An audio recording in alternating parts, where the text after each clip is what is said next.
Pada tahun 1974, para petani menemukan salah satu penemuan arkeologi terpenting sepanjang masa di sebuah ladang sederhana di Provinsi Shanxi, Cina.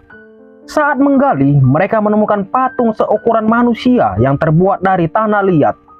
Penggalian arkeolog menemukan istana Qin Shi Huang, kaisar pertama Cina yang terkenal dengan ribuan patung prajurit dari tanah liat dan kuda perang seukuran aslinya. Tampaknya, patung tentara ini dibuat untuk menjaga makam Qin Shi Huang, penguasa dinasti Qin, yang memerintah dari tahun 221 hingga 210 sebelum Masehi. Selama hampir 4 dekade, para arkeolog telah menggali situs tersebut. Sejauh ini, mereka telah menemukan sekitar 2.000 patung tentara, tetapi para ahli memperkirakan totalnya ada lebih dari 8.000. Namun makam sang kaisar belum tersentuh. Banyak misteri seputar makam kaisar pertama tersebut. Salah satunya adalah merkuri yang memenuhi makam. Ada beberapa pendapat tentang makam kaisar pertama Tiongkok Qin Shi Huang. Roman Kurtz menulis di laman The Wall of China, sebanyak 700.000 orang menggali dalam-dalam untuk membangun kota bawah tanah yang luas. Itu adalah istana tak ternilai di tengahnya. Di dalam, mereka membangun ruang pemakaman dengan langit-langit yang menjulang tinggi, menyerupai langit malam. Lantai meniru tengara kekaisaran, lengkap dengan sungai merkuri yang mengalir. Dan menurut Sima Qian, sejarawan Tiongkok kuno, busur silang ditanam untuk menembak perampok kuburan yang berusaha menerobos masuk untuk menjara. Setelah selesai, ratusan selir dan pengrajin disegel di dalam gundukan tanah yang menjulang tinggi. Ini untuk memastikan mereka tetap menyimpan rahasia dari apa yang ada di dalam kuburan. Deskripsi ini ditulis sekitar abad setelah kematian kaisar pada tahun 210 sebelum Masehi.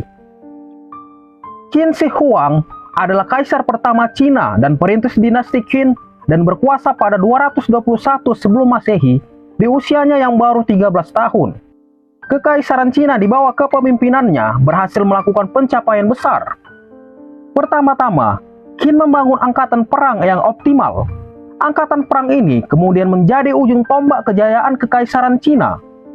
Berkat militer yang baik, Qin berhasil melakukan perluasan wilayah dan menyatukan seluruh kekaisaran-kaisaran lokal di seantero Cina menjadi satu kekaisaran tunggal. Tercatat wilayahnya sampai ke Hong Kong dan Mongolia. Saking luas wilayahnya, Qin membuat jalan raya yang terintegrasi. Ini dimaksudkan untuk mempermudah mobilitas. Tak hanya itu, dia juga tercatat membuat sistem penyetaraan alat tukar dan pengukuran pertama di dunia. Dan paling besar, dia memerintahkan pembangunan benteng besar yang kini dikenal sebagai Tembok Besar Cina. Benteng yang berdiri sepanjang 21.196 km untuk menekan serangan suku barbar dari utara Cina. Alasan utama dibalik ketakutan arkeolog membuka makam Qin Shi Huang karena khawatir penggalian itu dapat merusak makam, sehingga akan menyebabkan kehilangan informasi sejarah penting. Saat ini, hanya teknik arkeologi invasif yang dapat digunakan untuk memasuki makam. Namun hal itu berisiko tinggi menyebabkan kerusakan yang tidak dapat diperbaiki. Selain itu, arkeolog juga meyakini membongkar makam juga bisa mendatangkan bahaya yang jauh lebih buruk dan mematikan. Tak hanya itu, jebakan merkuri yang beracun dan berbahaya juga dapat menjadi ancaman mematikan jika memasuki makam Qin Shi Huang. Penelitian ilmiah telah mengamati merkuri di sekitar makam dan menemukan tingkat yang jauh lebih tinggi daripada yang mereka harapkan di sebidang tanah pada umumnya. Merkuri sangat mudah menguap, mungkin keluar melalui retakan yang berkembang dalam struktur dari waktu ke waktu, dan penyelidikan didukung dengan catatan sejarah kuno di makam tersebut yang diyakini tidak pernah dibuka atau dijarah. Untuk saat ini, makam Qin Shi Huang tetap tersegel dan tertutup, namun tidak dilupakan.